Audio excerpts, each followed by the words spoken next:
That's good. Great. All right, well, welcome everyone. This presentation is presented by CREW and Authentic Caribbean Foundation, and it's going to be a roundtable discussion on extreme heat and health. We have 3 medical experts with us today who are going to be discussing these issues. But first, we can go over tonight's program. So we're going to be focusing mainly on extreme heat as a product of climate change, and then after a brief overview of what extreme heat is and a little bit about climate change, we're going to move into a roundtable discussion with our guest speakers, followed by any Q&A from the chat and from our Facebook live stream. So without further ado, I will start the presentation. Extreme heat, the way CREW looks at it, is a product of climate change. And what climate change is the changing climate of the Earth's atmosphere, primarily through a concept called the greenhouse effect, in which atmospheric gases, i.e. emissions, get stuck within the Earth's atmosphere and then warm the Earth's atmosphere, creating a feedback loop. So some of the most common human-based emissions are from carbon dioxide from vehicles, airplanes. We also have methane and nitrogen that usually come from the agricultural processes, burning of other fossil fuels such as coal, all of that, and the use of ozone as well. All of these things contribute to the greenhouse effect, in which they get stuck and trapped in the Earth's atmosphere and create a warming trend, which leads to a ton of other climate-related issues. So some of the impacts of climate change are economic. So, you know, once the Earth starts warming, we see massive changes in the way that our food's produced, how it's grown, how much water it takes to grow food. We would see changes in trade, and then also expenses that need to be used to offset climate issues, such as previously mentioned, using more water to grow crops. Social impacts too. So our quality of life, depending on how severe the climate is, it can be diminished. We also have migration and immigration that can be caused through climate-related impacts, among many other things. And finally, we have ecological impacts. So this is like the #1 impacts that we're going to see. This is things like changes in growing season, diseases coming back that haven't been around, invasive species, droughts, extreme rainfall, and that kind of all leads us into the category of extreme weather, which is probably the most visible and immediate aspects of climate change that we as humans have to deal with on a daily basis. So what creates these unpredictable weather patterns, among many different things, is the changing jet stream, which is this air current that wraps around our planet. And as you can see on the left-hand side, we have what is a stable jet stream. This is the way that the jet stream has looked for the majority of Earth's history as we know it. But through the warming climate, as well as the warming ocean as a result of ice pack melting, our jet stream has become unstable, and it sort of waves like this. And this is what has caused a lot of the extreme weather events that we've experienced.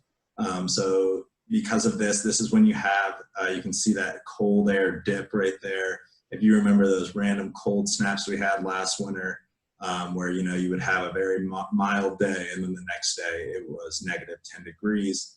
And same with heat as well. So heat moving north, you know, randomly causing huge heat waves and droughts. So this is kind of where extreme weather comes from, and it's coming from a jet stream that is no longer stable and is unpredictable. And some of the major types of extreme weather: hotter temperatures, more rain, increase of precipitation, severe storms, such as a lot of the tropical storms that we see increasing in the Caribbean and the southern US. And then finally, a really big one that most people are familiar with is sea level rise. So the melting of the ice packs, the warming of the global ocean temperature is expanding water molecules which is going to lead to sea level rise. But what we're going to primarily focus on today, and something that's very relevant coming out of this hot summer, is the increase of temperature. So we have some stats here that were done by Climate Central, and this is showing warm summer days in Chicago. And you can see that in the 70s, this is, before Clean Air Act passed, and there was a lot of different push for environmental standards. You can see that we had a lot of really hot, warm summer days, and now you can see that trend rising once again as the Earth's human population is on the rise. So through those lens, of that historical lens, we can see that there's a direct correlation between increases in the greenhouse effect and climate change to these hot summer days. This is an interesting graph here too. This is about warm summer nights, which plays a really big role in the overall temperature that we experience in the summer. And we can see that there's been a consistent rise of warm nights. And this is usually a product of high humidity. But what this does, it greatly diminishes our ability to escape the heat. It turns it into more of a 24-hour situation, whereas previously, when this was less likely, you would have a really hot day and it would cool down at night, creating some sort of a balance, and we're starting to lose that. We also have summer warming in Philadelphia. You can see that it's gone up by 2.8% over the years. In between 2010 and 2019, you can see some pretty drastic spikes right there about what would probably be 2012 or 13. You can see a really high spike in the summer temperature, the average summer temperature. And same thing in Phoenix. Those days above 110 degrees have increased by 9+ days.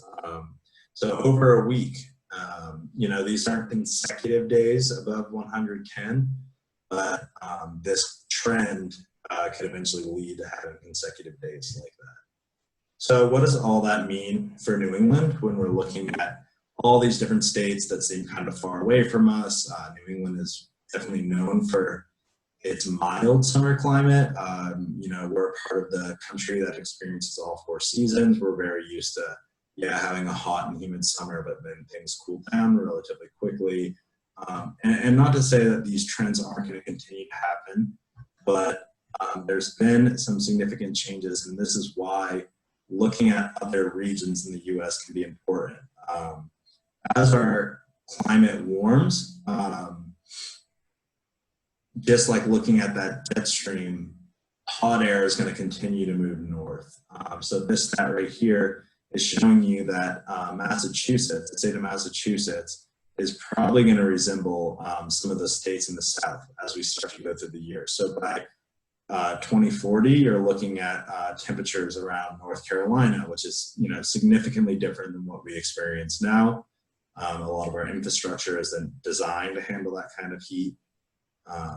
As you can see with the numbers, that trend is going to continue to increase. So even though we're looking at places like Phoenix and Philadelphia, it doesn't mean that it's not relevant to New England.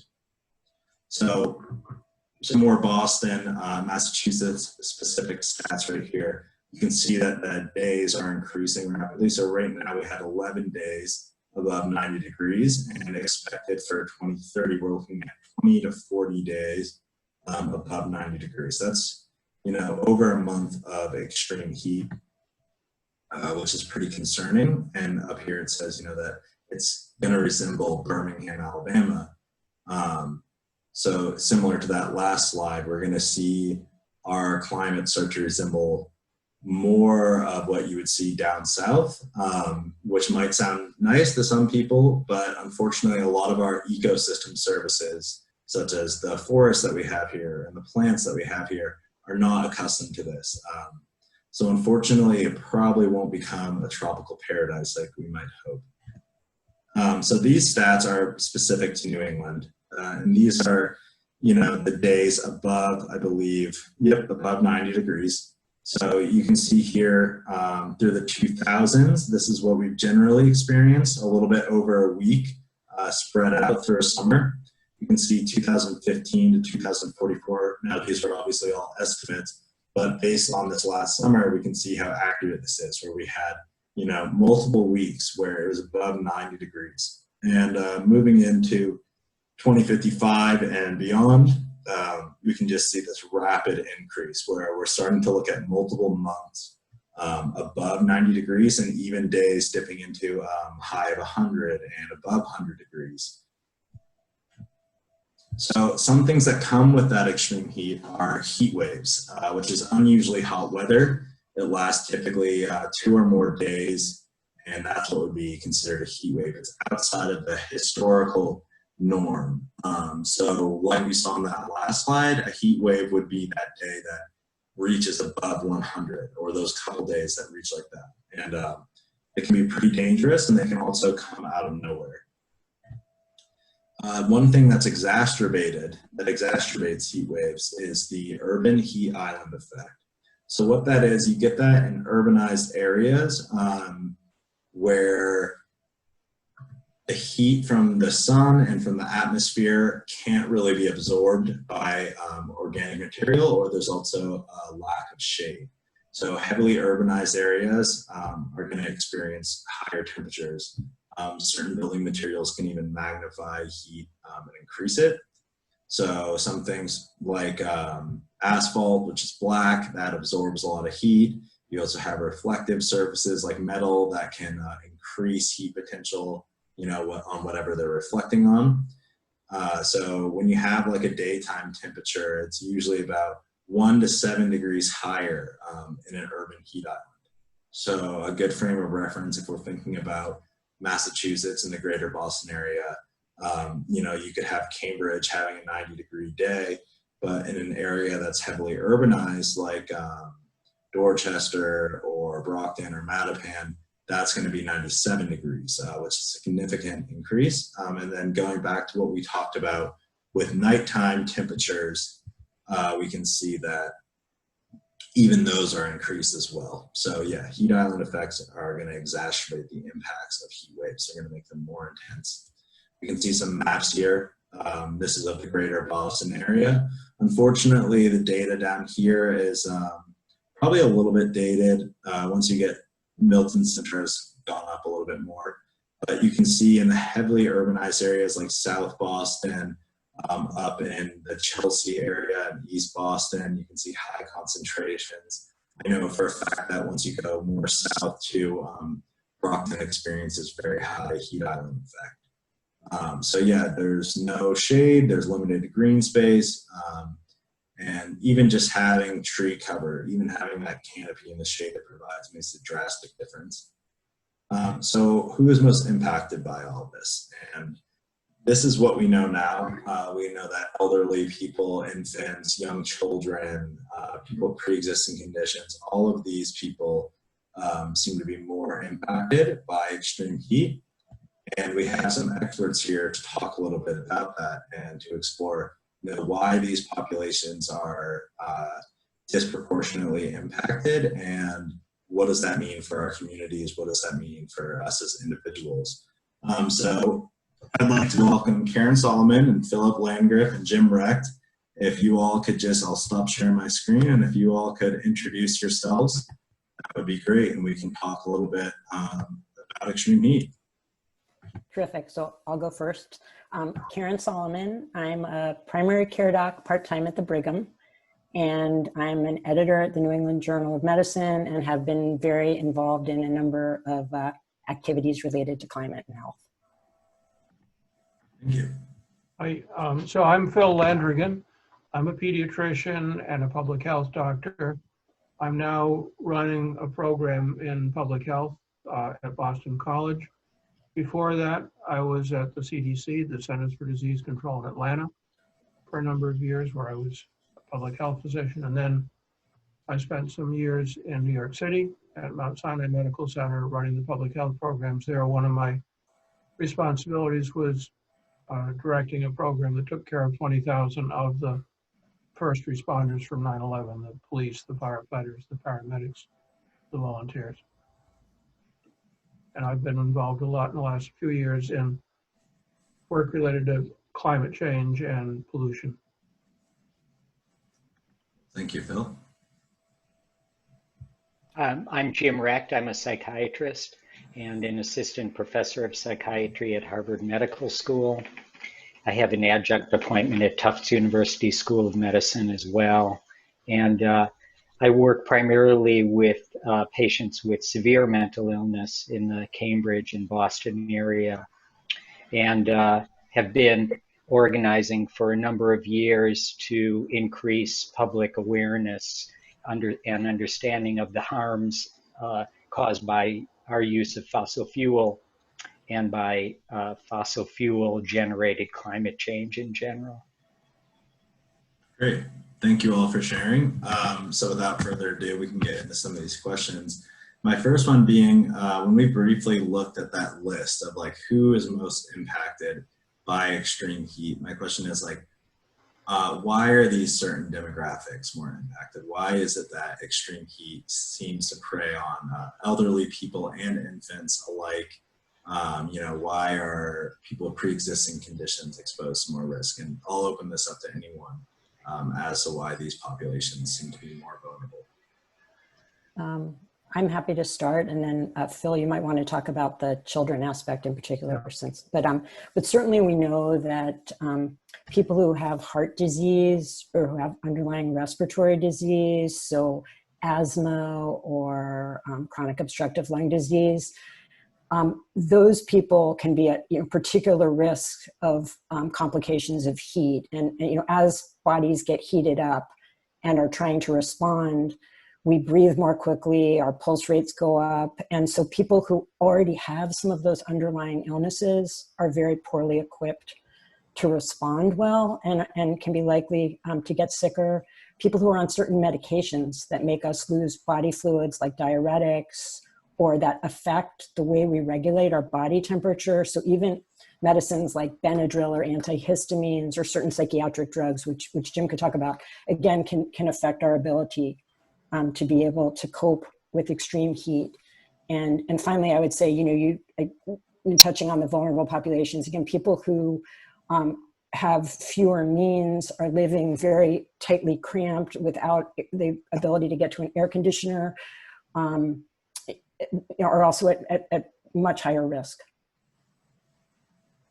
Yeah, so I'm a pediatrician, so I'll talk about heat effects on children. But before I do that, one thing I want to point out is that list you showed us a few minutes ago, Ethan, listing all the different categories of people. There must have been 12 or 15 of them who are at risk of extreme heat.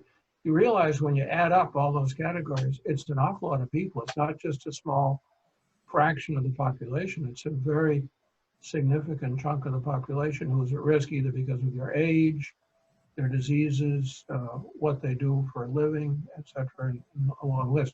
So why are children so vulnerable? Children are basically vulnerable to heat, especially small babies, because they're not as good as we adults at getting rid of heat. You and I go out, we take a hard walk on a hot day, we sweat, we get rid of the heat.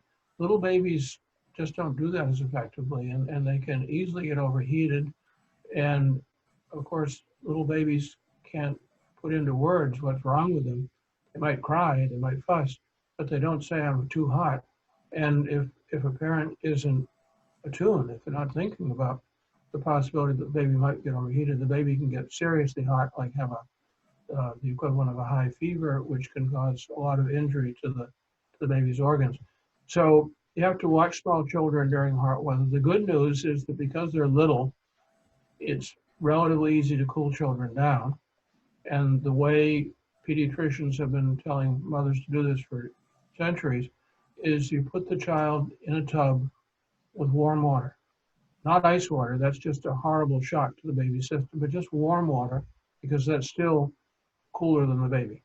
And within a very few minutes, 10, 15 minutes, that water will draw the heat out of the child, and then the baby can go to sleep.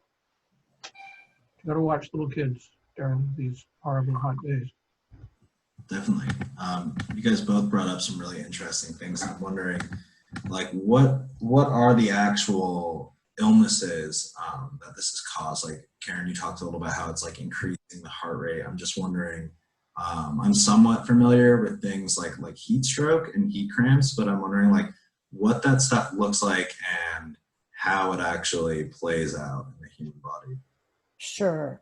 So really good question. So exactly, those direct effects of heat are kind of the first sort of illness we should talk about, but then I think there are other things we'll want to cover as well. But so heat cramps are, I think a lot of us have experienced them, you know, being out in the heat. That's sort of the mildest way that heat might affect us. We feel tired, our muscles feel crampy.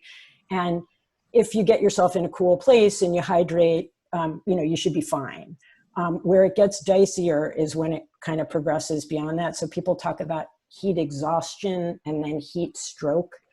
And kind of that middle range, people can be, you know, starting to get pretty unwell. So again, if you're with somebody or you yourself are out, you know, in the heat and you notice your heart rate is going faster than normal, you feel exhausted, you might feel, you know, even a little nauseated or crampy. Those can be some early effects that are warnings that more serious things can happen.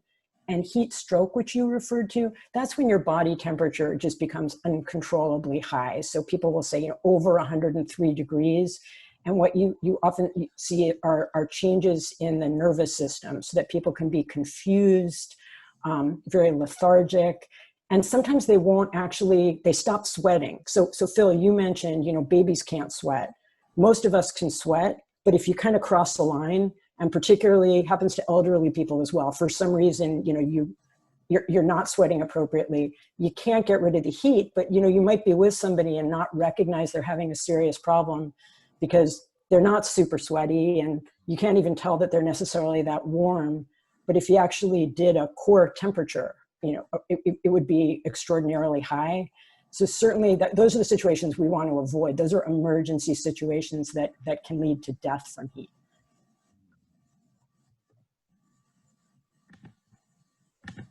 Great. So I'm wondering, like, with all that, what impact has COVID had? So, you know, if I'm, you know, walking down the street and experiencing these symptoms that you're talking about, you know, how has our situation to go receive assistance, to go, you know, maybe go to the doctor or go to the hospital, how has all that changed with COVID? And what other ways do COVID and extreme heat have those interacted through this summer? And I'll leave that open to anyone. So Jim, you? Yeah. Sure. Well, some of the obvious barriers have to do with restricted access to health services, to healthcare, given the infection control measures that, you know, apply pretty much at every community health center and hospital. Those restrictions need to be there to protect people, but they also constitute barriers to care for people who are experiencing worsening mental health symptoms. And heat, we know, exacerbates or makes more severe symptoms of depression. We know that for people who struggle with bipolar disorder or manic depression, extreme heat and toxicity from air pollutants that's magnified during periods of high temperatures. So air pollution itself is harmful, but air pollution combined with hot weather is more harmful. We know, for example, that sleep disruption is a very common sort of toxic side effect of air pollution plus heat. People have known for years, people sometimes joke about it, you know, how difficult it is to get a good night's sleep during a heat wave. But for people with manic depressive illness, it can be a matter of life and death, or regular life versus psychiatric hospitalization. Many episodes, many exacerbations or episodes of manic depression, panic disorder, obsessive compulsive disorder, OCD, begin with disruption in a person's sleep cycle. So I went into a little bit of detail there about the mental health harms caused by climate change, but I do feel that actually brings us back to the exceptional problems that COVID has caused, not just for general health care, but for mental health, psychiatric health care as well. For better or worse, in most of the United States right now, I would say probably in most of the world, mental health professionals are opting to see patients only virtually, almost always, unless there's an absolute acute, emergency room type of psychiatric emergency. So the good news is we're able to continue to see people, to provide therapy, to provide medication treatment virtually. But it's as people are coming to have to deal with, it's a real mixed bag, and the physical and emotional distance that is now required when we are suffering from an acute episode of a mental illness. It even though help may be there, it can be very difficult, sometimes daunting, to obtain that help online via Zoom. We're doing our best to provide it, but we have no you know, uh, fantasies about this being the perfect way to deliver care. COVID has made it much more difficult. Yeah, if I could just ask you a couple other questions. First, that was super insightful. I never thought that those hot nights that I've spent tossing and turning in my bed could be something super serious for someone else, maybe in my community, even maybe in my neighborhood. Mm-hmm. That is pretty frightening. But I'm also wondering too, like Caren touched on this a little bit, some of those other vulnerable populations, obviously like elderly comes right to mind, and people Yes. with disabilities, etc. But people who are vulnerable due to like low income or affordability, I'm wondering like how they're left out of being able to get that virtual service, to get those virtual tips when they're dealing with extreme heat. And like, what does that mean for our communities when you have these mental health increases, in like possibly a low income community where people might not have access to virtually see a physician? I guess my question is, to make it shorter, is what are the increases of these mental health issues? What does that mean for our communities as we enter summers with more heat? I think you're bringing up really good points and important concerns, Caren, and you mentioned, the specific effects, more severe effects on the elderly, people who tend to be at risk for social isolation, who tend to have a more difficult time, even in the best of circumstances, getting to the hospital, getting to their doctor if they need, if a new medical problem arises. And COVID multiplies those problems many times. It adds layers of barriers. Who can take me into the clinic? Can one of my children? Can one of my grandchildren? Well, what if my grandkids have been in school? What if they've been exposed to the virus? How many additional concerns? How much more anxiety am I going to have just getting in for the medical care that I need?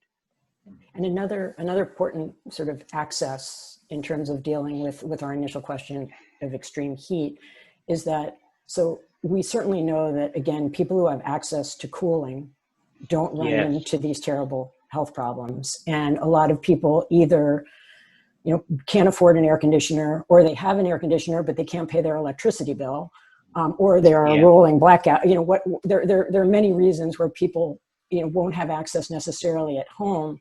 And what I know there's been a big effort to do is for communities to have central cooling centers. But, if you take people who either, have trouble getting somewhere, which Jim just pointed out, or we have the concern about putting a lot of people in a space. We're trying to distance people, trying to have people in masks, which is really important for COVID, but pretty uncomfortable in extreme heat. And so those also come together, and I think COVID is complicating that problem as well. Yeah. Absolutely. Caren brought up a super important point. Sometimes it feels like the elephant in the room. Air conditioning is incredibly expensive. The difference between a spring month where I don't need air conditioning, and one where I do need air conditioning, especially during a 10-day heat wave, it's incredible. It's enough to put a person behind on their bills. That's enough to generate those bright orange envelopes that come in the mail from Eversource or National Grid saying you're overdue in your utilities payment. And again, looking at it just from a peace of mind point of view, those types of those are traumas. You know, you could say they're not, those in themselves are not life or death traumas, but they're extremely stress provoking, and they tend to have to use the wrong metaphor, they tend to have a snowball effect. You know, they tend to have a fireball effect, I guess you could say. They tend to make anxiety worse. And our group has been involved in some local efforts to try to get cooling to people during the worst weeks of the summer. But there aren't any easy solutions. We're looking forward to continuing to work with community groups on this, but until we get carbon under control, until we stop using fossil fuels, we're not going to have a clear solution to these problems. Yeah, and even going off of that, I'm wondering, you know, with all these barriers of like, even if you have an AC, the cost of running it. I know in my house with our AC, the second you turn that thing off to try to save some money, the room temperature just rises right again. I can go out to the store, turn off my AC because I'm not in the house, I'm not using it, and I come back and it feels like the thing was never on. So I'm wondering, like, you know, what is that threshold where people are going to keep putting off, you know, dealing with extreme heat, either because of the cost or they don't have the needs. And going back to heat-related illness, like, do these kind of illnesses creep up on you? Is it something that in your separate practices, do you think people underestimate this as an issue? Phil, do you want to? There's another thing that cities and states can do, which is to go upstream on the problem, and basically take back electricity and give it to the people. What I mean by that is, if cities and towns could find vacant spaces or space on the edge of the city and put out large solar arrays, or find places away from people's homes to put up windmills and produce electricity. It's now in almost any place in the northeastern United States. It's cheaper to produce electricity from wind and solar than from gas, than from oil, than from coal. And cities and towns in other parts of the country are beginning to move to this. They're beginning to say, why do we need to pay Eversource? Why do we need to pay National Grid or some other utility? Let it be the Brockton power system or the Boston power system or the Cambridge power system. And the city basically produces its own electricity without causing pollution, without releasing more carbon dioxide into the atmosphere. It doesn't fix things today. It certainly doesn't help you if you have a hot day today. But if a city or a town is planning 3, 5, 10 years ahead, I think it's a very wise investment that'll end up saving the city a lot of money and the people a lot of money. No, Phil, I'm really glad you brought that up, because I was going to say we're certainly speaking to the importance of having air conditioning as heat illness and, you know, heat is rising, but yeah, the use of air conditioners is generating more greenhouse gases, which is leading to it's a real vicious cycle. And there are obviously more efficient ways to heat. So, you know, obviously we want to use renewable sources. Heat pumps, for example, are much more efficient, but they're much more costly than air conditioners right now. So I think, you know, as we recognize that moving towards those sources is critical, and get our governments involved in working towards that, I think it's pretty important as a root cause intervention. I agree. I feel like what we're talking about gets very political very quickly. The two questions that come up in my mind are, first, why is air conditioning parceled out to people who can pay money for it? What's that all about? Why do we ration out air? Why do we ration out cooling during the hottest and most, dangerously overheated times of the year to people who can pay for it. There's an equity problem right there.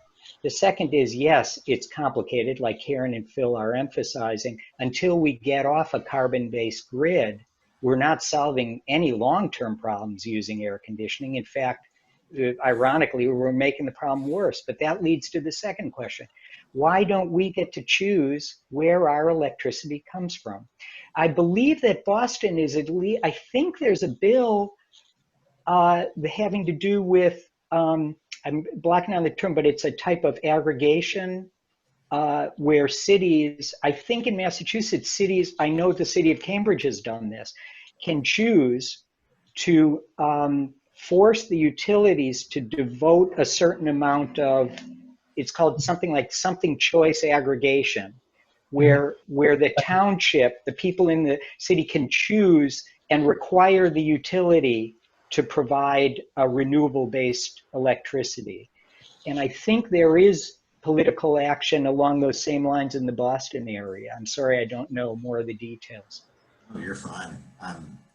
This is a lot of questions for myself too that I don't know the answers to. I'm wondering, how do we balance like that immediate need of needing AC units? Because to me, that sounds like the number one way and the most effective way to fight this right now. Like if I'm experiencing extreme heat in my household, I'm trying to think of alternatives that I might have to cool myself without creating such a massive footprint. But it seems like AC is the most effective, but at the same time, like you've all pointed out, is myself using that AC and everyone in my community using ACs, is that just going to make next summer hotter? So I'm trying to think of. I think in the short run, groups like your group and crew have got to do what you're doing. You have to give people AC because you're saving lives. I mean, that's yes, that's the immediate imperative right now. But looking 3 to 5 years ahead, cities and towns have got to be really thinking very hard about how to reduce their carbon footprint and basically how to democratize electricity, how to put electricity back in the hands of the people and to take it away from the national grids and the Enbridges and the Eversources and the other big utilities that are getting very, very wealthy at the same time as they're sending those horrible orange envelopes to people. And I want to add, though, also that absolutely, as we're covering, that in situations of extreme heat, and sometimes, again, the temperature might not even be horribly high, but when you combine it with the humidity, it's horribly uncomfortable. In those situations, for the reasons that we've already talked about, and I want to throw in eventually just other health effects that people should be aware of associated with heat. But I also think that we have had a tendency, back in the old days where you used to go into public buildings and they were open, people were there, the temperatures are obviously routinely kept in this country ridiculously low relative to what is necessary for health. And often you see people in their office in a sweater, in the summer. And so I think we could use a lot less air conditioning very safely, but I think we certainly need it when we get to these days that are extraordinarily hot. Great. Jim just shared that information that he was talking about Boston, and I will share that to our Facebook. Great, so great. Yes, community choice electricity. It's a first step. So we'd really encourage people in the Boston area residents to check this out. To make a point of, talking about it with your friends and neighbors, with your masks on. Is it something that's starting to show up on ballots, Jim? I believe so. I'm pretty certain about that. And in fact, it's even a step ahead of what I thought. Boston has already voted to implement some form of it, but the devil's going to be in the details. Yeah. Yeah. Yeah, it's surprising to me, and I wonder if it's going to change as we move into the future. A lot of states, municipalities provide a lot of heating assistance in the wintertime. Yeah. I'm wondering if we're going to see a transition to that as these summers increase. I mean, this summer there was a lot of really brutal days. I'm a Maine resident. there was times when I was just thinking about how hot it must be down in the city, only 2 states away from myself. So I want to move into, you know, what do we think our best defense is against this extreme heat? But I know, Caren, you said you wanted to talk about a couple more of the medical side of things. So if you want to share that information. Yeah, I just want people to be aware that there's this, you know, acute heat illness, but that there are a lot of other problems that happen in people's bodies when they're exposed to extreme heat. So you can show increased hospitalizations for heart problems, for respiratory problems, for renal, kidney problems. So, and in fact, there's a kidney disorder where kidneys are not working well that was first well described in Central American agricultural workers, but it really is thought to be heat and dehydration induced. You know, there may be something else going on, but there's certainly a concern. One of the people on your list or groups of people were outdoor workers who are at risk of heat illness, but they're also at risk, you know, in terms of their kidneys from just, you know, being out there and so overheated and potentially dehydrated. And we know that pregnant women, there are risks. So that if they're exposed to a lot of days of extreme heat, there are higher rates of premature birth, of smaller babies. If that happens early in pregnancy, there are links to birth defects. So a lot of this, the details aren't really ironed out, but we have a reason to think that it's affecting, you know, multiple organ systems. And Jim mentioned, obviously, the mental health pieces as well. Yeah, and I think touching on both of those with the mental health side and everything that you just brought up, it seems to me like we might not have the full picture either when we look at stats, right? When we're looking at who has experienced heat-related illness this summer, it sounds like there could be a lot of other issues that people go to the hospital for that are actually heat-induced. And That's exactly right. Do you think that would be helpful and necessary for states to start going into trying to get a fuller picture? Because it seems like if we're not taking that into an account, we haven't really developed what this issue actually looks like and how big it actually is. You know, if we think that there's a lot of people coming in with mental health issues or, you know, kidney issues, and we're just calling it like that, like it is, we might be ignoring the fact that there's huge heat-related illnesses that are happening everywhere across the country. We've seen the same thing during COVID. So during COVID, there's been a big spike in the number of people who have gotten sick and died from COVID, and they've been properly diagnosed. But we've also seen a spike in the number of deaths that's much larger than the number of people that actually got labeled with a diagnosis of COVID. And what people are now realizing is that there were probably a lot of people who got sick and some who died, who were signed out as death from heart disease, death from kidney disease, death from stroke, which they had, but the reason they got the heart attack or the kidney disease or the stroke was because they got COVID and it pushed them over the top. I think exactly the same thing happens with heat, and Jim touched upon something. There's a lot of times these heat waves go along with very severe episodes of air pollution. Two tend to go hand in hand. When you get that deadly combination, you see a very substantial increase in heart attacks and stroke and lung disease and other chronic health problems in people of every age.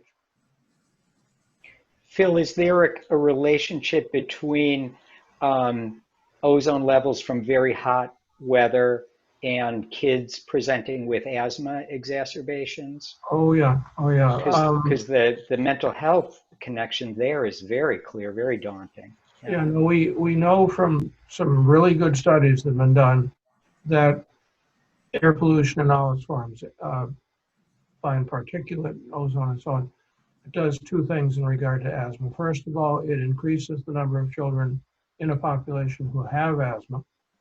And then secondly, it increases the number of acute attacks in those children. And there's also some good news here. So in Los Angeles, where everybody always used to make jokes about how terrible the air quality was in Los Angeles, but California's been very tough on air pollution for the last 25 or 30 years, and they've actually reduced their air pollution substantially, even though it's still bad. And what they've seen is that the number of children with asthma has gone down. so that there, you know, some of these things can be changed when cities and states do the right thing. It's not all doom and gloom, but it takes smart people who are willing to stand up to the powers that be, to the utilities, to the fossil fuel industry, and say enough is enough. And with that point, we can kind of move in if all of you want to share about, you know, what do you think our best defenses are against this extreme heat? Because it seems it's definitely, as we saw in the presentation with all the graphs, that is certainly on the rise. And based off our current conversation right now, it seems like it could be a bigger issue than we perceive it to be right now. I'd be really interested to look at those correlations between, you know, rises with children with asthma and mental health rises, and see how that correlates not only with extreme heat, but with all aspects of climate change. You know, going back to those other big extreme weather events, such as increased flooding and sea level rise and more tropical storms. So I'm just wondering, focusing on extreme heat, but feel free to expand to climate change and extreme weather in general. What do we think our best defense is against this? Great. I'll take a shot first, which is, so I just want to say short term for the extreme heat, I want to say besides being somewhere cool, you know, keeping hydrated, not going outdoors when it's super hot, as long as you do have some cooling inside, and keeping an eye on each other. Because I think, you know, with, for example, we know from elderly people at risk, those at the highest risk, for people who are socially isolated, they don't have a family member or a friend to kind of check on them. And so those are important. Long term, I think really recognizing these really devastating effects that climate change is having on our health through heat, through many, you know, other effects, you know, some of which you've noted, means that we need to take that into consideration in who we put in office. So just want to, I know I'm not allowed to make any recommendations in that regard. You guys are allowed to make whatever statements you want. I personally cannot anyway, recommendations, but if you want to go ahead, go for it. It is important to vote, and it is important to vote for people who understand that climate change is real and it is caused by humans, and fossil fuel companies are playing an enormous role, and that we need to make changes in order to preserve the health of our children and our own health. So that's my general statement. I'd like you guys to weigh in as well. No, I totally agree with that. It's going to be very important that every one of us votes this November. I won't tell you who to vote for, but you got to vote. You can guess. you got to vote for people that are going to that make healthcare a priority, that make education a priority, that make protecting the environment a priority. And it's worth taking a few minutes, if you haven't already done so, to read the papers, get some information about who are the candidates who are going to do the right thing for you, your parents and your grandparents, and who are going to do the right thing for your children and your grandchildren. Some of the candidates are very committed to doing the right thing, and some are absolutely not committed. And they're not, it's not like two shades of gray. It's black and white, and you need to vote, and you need to make intelligent choices. It's the only long-term solution. I say what they said. I want to add, and I know you guys will agree, voting is one step. It's an incredibly important step. I feel like the rest is not meaningful if the wrong people get voted in. But first, the less evil people need to be voted in.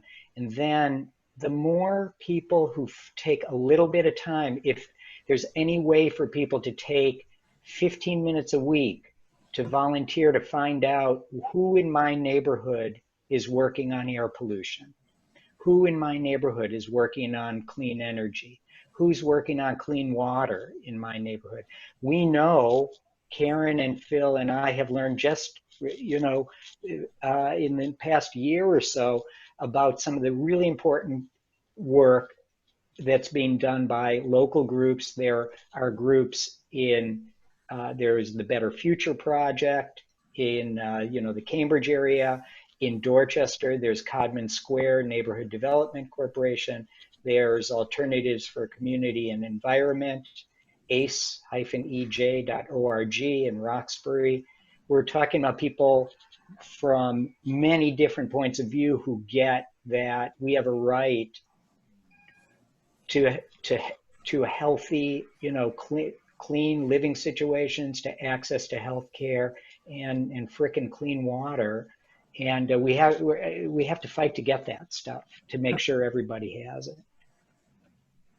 Community is so important. What Karen said, looking out for each other. And that means taking a step. I suspect when we talk about these kinds of things to this audience, we're preaching to the choir, because anybody who took the time to listen to this show is somebody who's already interested in these issues. That's good. That's excellent. But you got to take it the next step, right? And speak to the person down the street who maybe doesn't believe that climate change is real. And yeah, you can say, hey, that little pond down there used to freeze when I was a kid. We used to play hockey. Now it never freezes. Something's going on. At least get them thinking. Don't get into a fight with them, but get them thinking, engage them, and get them to realize that we got to do something about this before it's too late.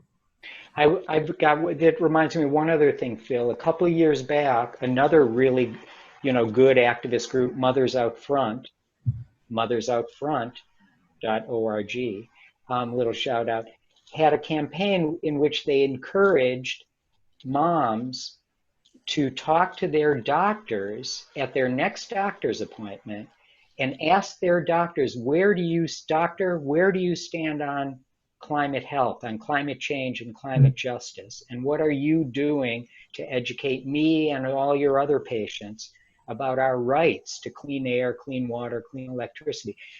It made me think, like, why do just moms get to do that? Why aren't we all doing that?